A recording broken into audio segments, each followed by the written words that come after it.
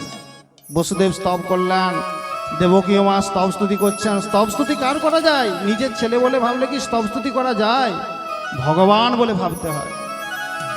তাহলে তার পূর্ণ মাত্রায় তাদের জ্ঞান ছিল যে প্রভু তুমি কৃপা করে আমাদের সন্তান রূপে আবির্ভূত হয়েছ।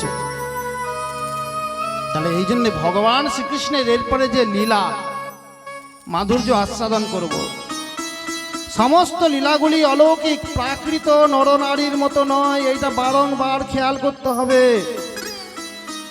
বিশেষত ভগবানের মাধুর্য লীলা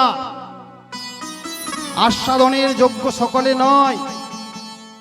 যাদের হৃদয়ের মধ্যে কামনা বাসনা আছে, যাদের শরীরের মধ্যে কামনা বাসনা আছে, যাদের ইন্দ্রিয়ের উৎপীড়নে যারা জর্জরিত, যাদের মন চঞ্চল, তারা কখনো ভগবানের এই অপ্রাকৃত লীলা কোনোদিন আস্বাদন করার অধিকারী নয়।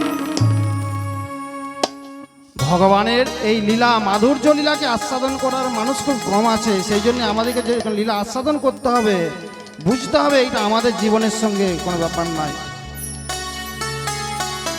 প্রাকৃত জগতের নরনারীর মধ্যে যেরকম আমরা কাম জড়িত ভালোবাসা দেখতে পাই, রাধা গোবিন্দের ভালোবাসা তেমন নয় বাবা। নিতাই গৌর প্রেমানন্দে।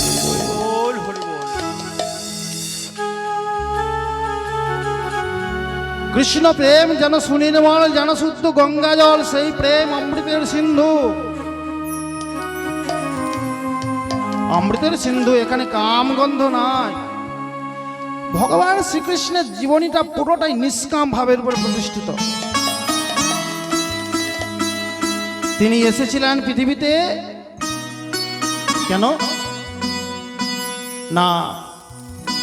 ধর্ম রক্ষা, ধর্মকে রক্ষা করতে হবে।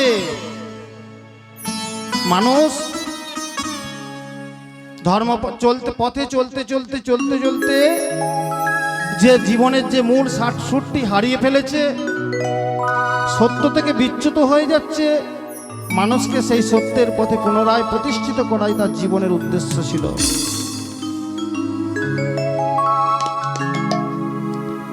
তাই দুষ্টের দমন এবং শিষ্টের পালন, এইটাই তার জীবনের উদ্দেশ্য ছিল ভগবান শ্রীকৃষ্ণের। এহ বাহ্য, এর থেকেও আরো গভীরে আছে। আরো যদি গভীরে বলতে হয়, ভগবান শ্রীকৃষ্ণ আমাদের ভিতরে যে সাধুতা আছে, আমাদের ভিতরে যে সদ্গুণাবলী আছে, সেই সদ্গুণাবলীকে পালন করার জন্য এসেছেন। আর আমাদের মধ্যে যে দুর্গুণ, দুরাচার, যে দুর্ভাবনা এগুলো আছে, এগুলোকে দমন করার জন্য পৃথিবীতে এসেছেন। এই জন্য শ্রীমদ্ ভগবত গীতা তিনি বলেছেন, হে মানব, এই শ্রীমদ্ ভগবত গীতা তোমাদেরকে দিয়ে গেলাম, তোমরা আস্বাদন করো আর নিজেদের চরিত্রটিকে আমার অনুরূপ তৈরি করো। এইটা বুঝতে হবে বাবা। তুমি কৃষ্ণ নাম করবে, হরি বল, কৃষ্ণ নাম করবে, 100 বার করবে, 1000 বার করবে, কোনো সমস্যা নাই। কিন্তু কৃষ্ণ নাম করার আগে কার নাম করছো, তার জীবন আদর্শ, তার বাণী ভালো করে অনুধাবন করো, তবে তো কৃষ্ণ নামে শ্রদ্ধা হবে। আজকে সেই কৃষ্ণ নামে শ্রদ্ধা মানুষের নাই বলেই তো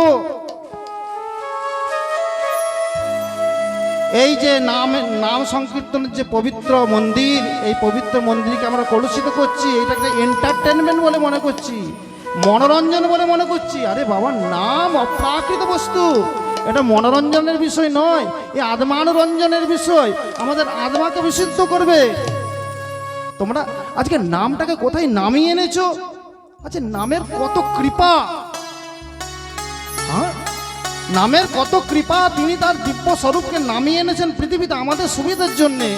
আর সেই নামরূপী ব্রহ্মের আমরা কেমন অবমাননা করছি, খুব লজ্জা হয় বাবা, আমাদের সনাতন ধর্মের লজ্জা। কুৎসিতভাবে অঙ্গভঙ্গি করে যখন এই 24 পরে মায়েরা নৃত্য করছে, বড় দুঃখ হয়, বড় দুঃখ হয়। আমরা মেনে নিচ্ছি, আমরা বা সেটা রস নিচ্ছি, আমরা উপভোগ করছি। আমরা কৃষ্ণকে কোথায় নামিয়েছি গো, রাধারানীকে কোথায় নামিয়েছি? আদৌকে কৃষ্ণ পূজা করছি কেউ? রাধা গোবিন্দ কেউ পূজা করছি না রাধা গোবিন্দের অসম্মান করছি? সবাই যারা এসেছেন এই কথাটা ভালো করে খেয়াল রাখবেন যে ভগবানকে ভগবানের জায়গায় রেখে আমাদেরকে শ্রদ্ধা করতে হয়। ভগবানকে মাটিতে নামিয়ে আমাদের মতন করে কোনোদিন করতে না। তাই গুরু প্রেমানন্দ। মর্যাদা রাখো, যার যেটা মর্যাদা। খুব দুঃখ লাগে এই যে ভগবান শ্রীকৃষ্ণের মহিমা, সেই ভগবান শ্রীকৃষ্ণের নামে যখন একটা কুৎসিত গালি দিয়ে যখন গান রচনা করে প্রখ্যাত কোনো গায়ক, আর সেইটাকে আমরা হিন্দুরা কিন্তু আমরা সেটাকে আবার আমাদের পূজা পার্বণে যেখানে শ্রদ্ধা বিষয় আছে সেখানে কিন্তু আমরা সেটাকেই আমরা চালাই। সেটা কি দুঃখের বিষয়। তাই শ্রীকৃষ্ণের জীবনকে অনুধাবন করতে হবে। দেখো, নন্দ মহারাজ খুব সুন্দরভাবে শ্রীকৃষ্ণের ধুমধাম সহকারে তার জন্ম উৎসব পালন করলেন।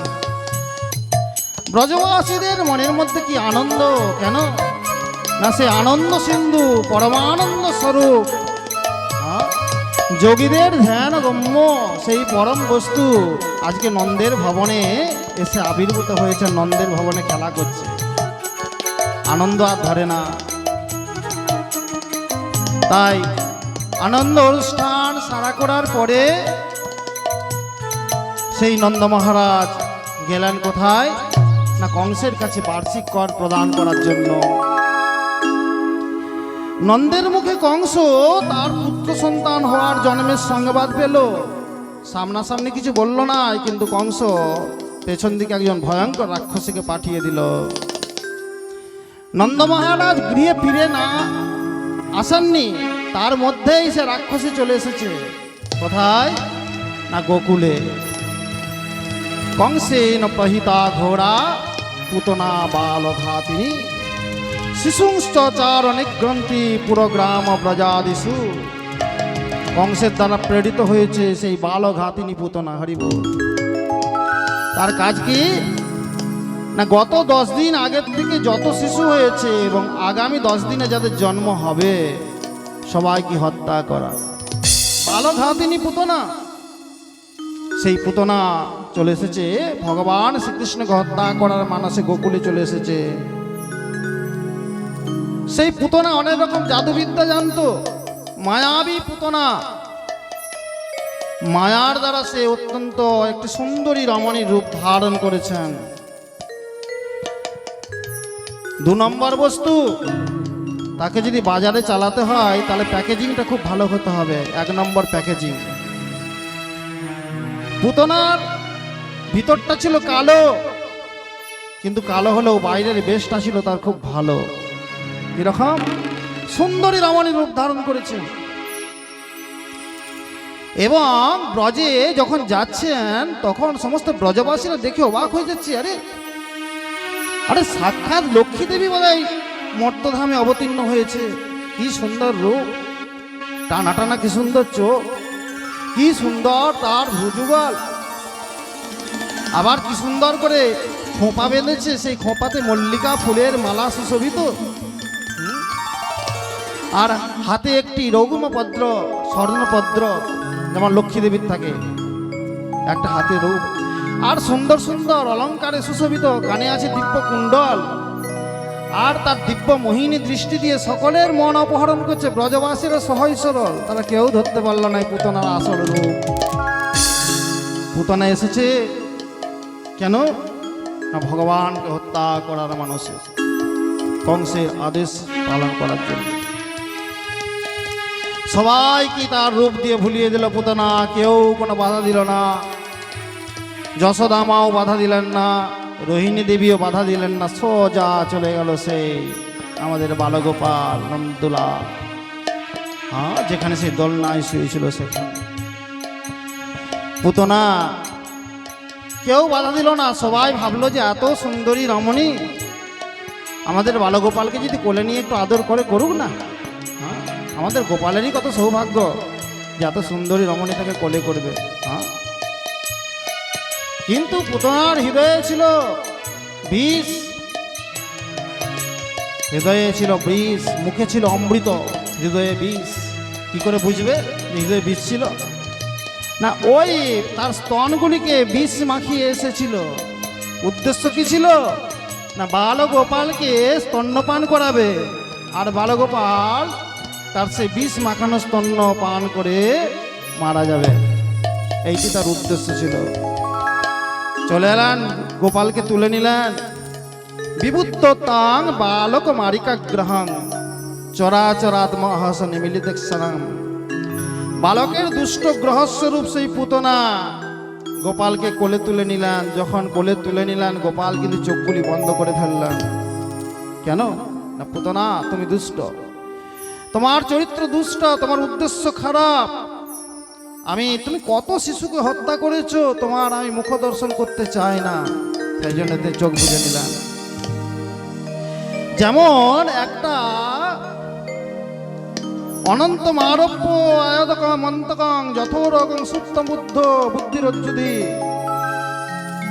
যেমন একটা সাপ পড়ে আছে, তাকে দড়ি মনে করি কেউ যদি তুলে নেয় তাহলে তার মৃত্যু যেমন অবধারিত, ঠিক সেই রকম পুতনা অজ্ঞানতাবশত সেই মহাপ্রভাবশালী অনন্ত শক্তিশালী সেই ভগবানকে চিনতে না পেরে তাকে সামান্য প্রাকৃত বালক মনে করে তাকে তুলে নিল। তুলে নেওয়ার পরে তাকে স্তন্যদান করছে। ভগবান শ্রীকৃষ্ণ কি করলেন?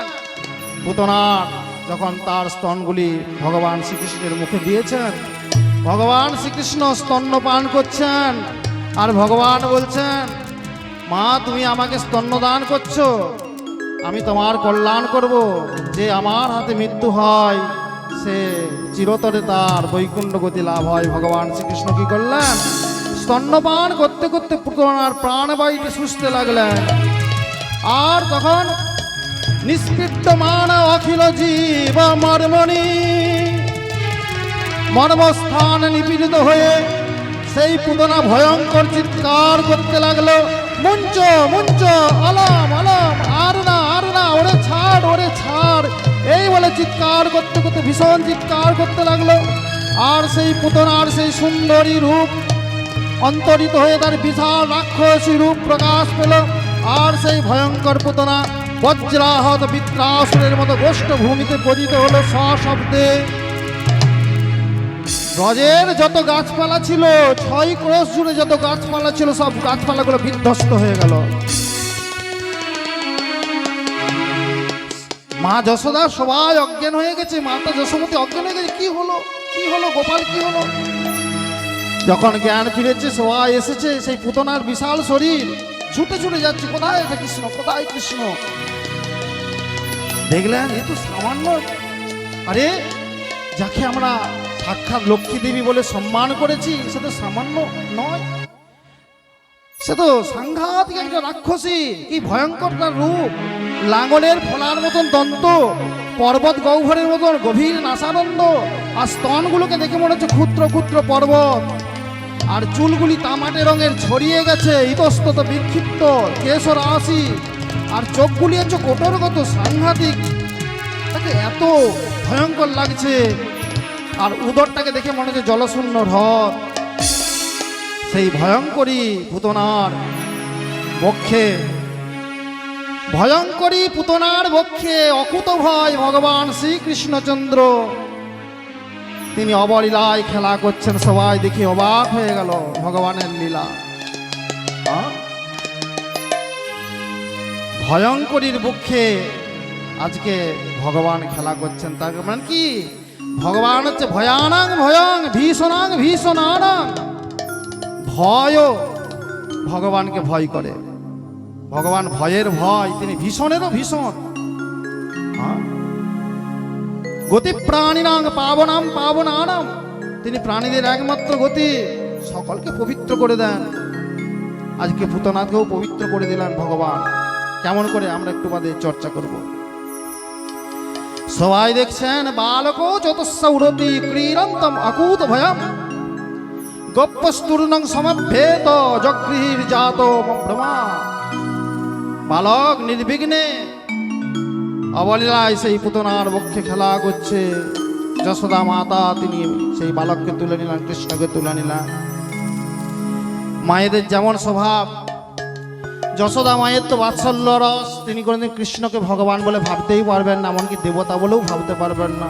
তিনি ভাবছেন, আহা আমরা পূর্বজন্মে কত পুণ্য করেছিলাম, ভগবানের আরাধনা করেছিলাম, নারায়ণের কৃপায় আজকে আমার এই শিশুপুত্রটি বেঁচে গেছে। সেই গোপালকে কোলে তুলে নিলেন, গোমূত্রের দ্বারা তাকে স্নান করালেন, পুনর গো রজসর ভাগম। তারপরে গো রজ গরুর ফুলের ধুরি দিয়ে তিনি কি করছেন, রক্ষাং চক্রদশ্চ সকৃতা দ্বাদশ অঙ্গেষু নামভি। সেই গোপালের দ্বাদশ অঙ্গে তিনি ভগবানের নাম উচ্চারণ করে তারা রক্ষা বিধান করছেন। কি অদ্ভুত লীলা বাবা! যে ভগবান সবাইকে রক্ষা করেন তার রক্ষা বিধান করছেন যশোদা মা। এইটাই লীলার মাধুর্য। যে ভগবান অখিল বিশ্ব ব্রহ্মাণ্ডকে পালন করেন, সকলকে রক্ষা করেন, সেই ভগবানকে রক্ষা করছেন সামান্য একজন গোয়ালিনী। কি করে সম্ভব? ভক্তি, ভালোবাসা, ভালোবাসার জোরে ভগবানকে এইরকম আপন করে ভাবা যায়। মাতা যশোমতী দ্বাদশ অঙ্গে দিব্য তিলক অঙ্কন করে দিলেন।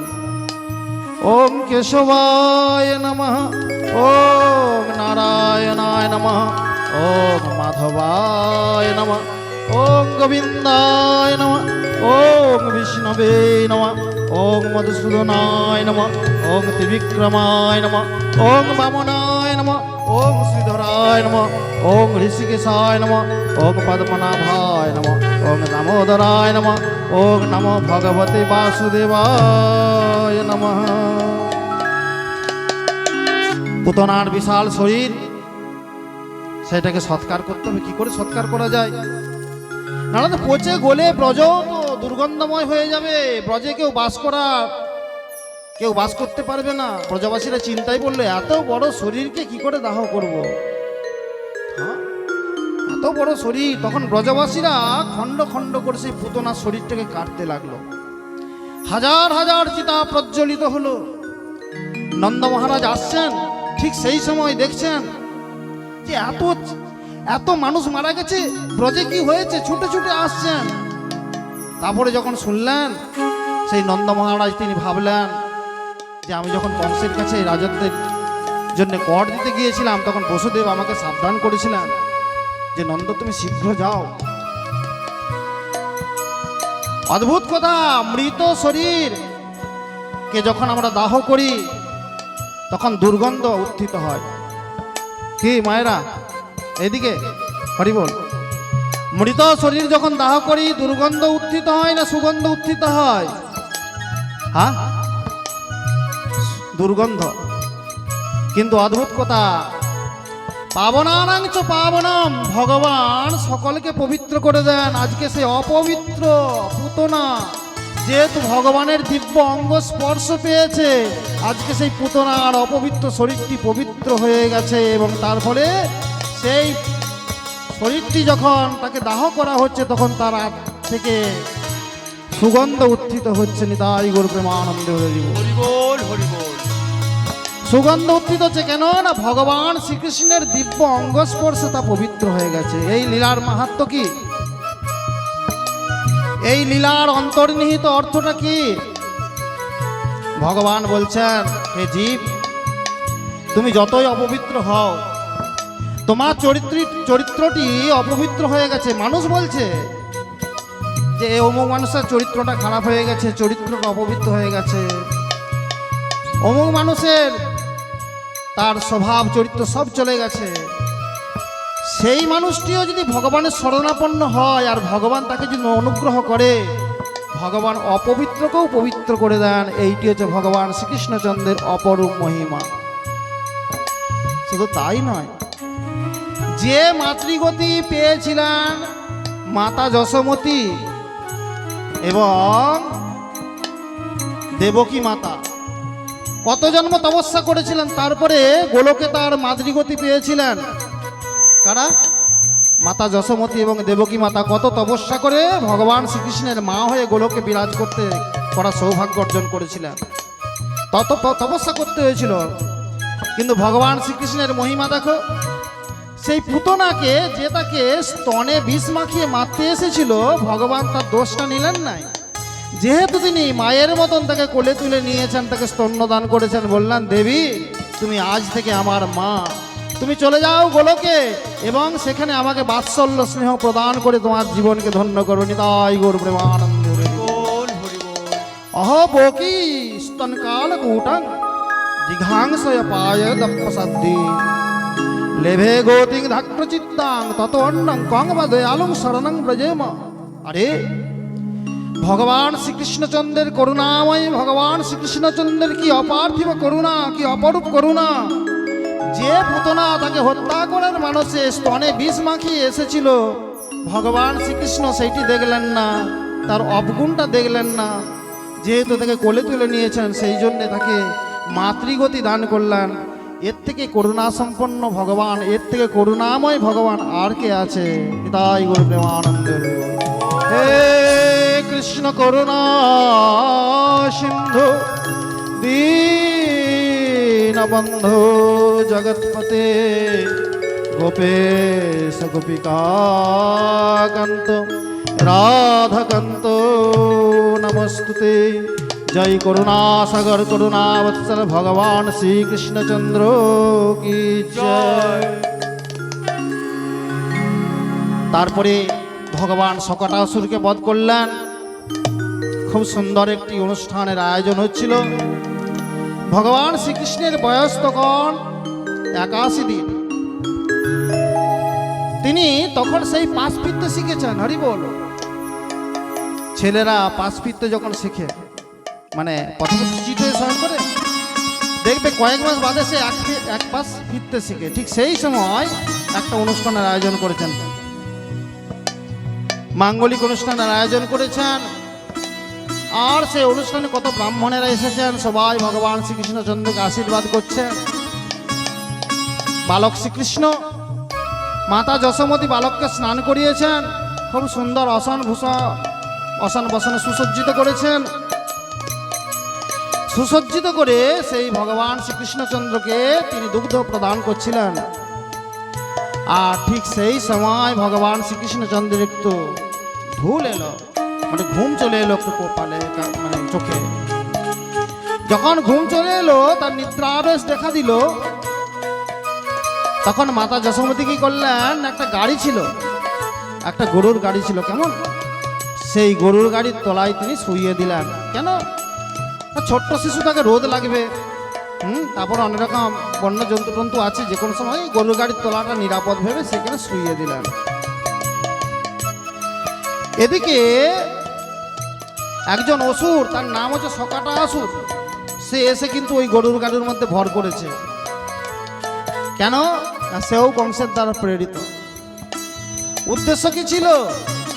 না, গরুর গাড়িটাকে ভেঙে দেবে। ভেঙে দিলেই সমস্ত কিছু সেই গরুর গাড়ির মধ্যে যা কিছু চাপানা ছিল, দধি, দুগ্ধ, মাখন, নবনীত, হাঁড়ি, কড়াই, সমস্ত কিছু চাপানা ছিল, বাসবাব, সমস্ত কিছু বাসনপত্র, সবগুলো গোপালের উপরে পড়ে যাবে। গাড়ির চাকাগুলো ভেঙে যাবে, গোপালের বুকের উপরে পড়ে যাবে, সঙ্গে সঙ্গে গোপাল শেষ হয়ে যাবে। এই মতলব করে সেই শকটাসুর এসে এখানে ভর করেছে। আর ভগবান শ্রীকৃষ্ণ বুঝে গেছেন তার মতলব। তখন তিনি এমন ভান করলেন যেমন তার খিদে পেয়েছে, খিদে পেয়ে ছেলে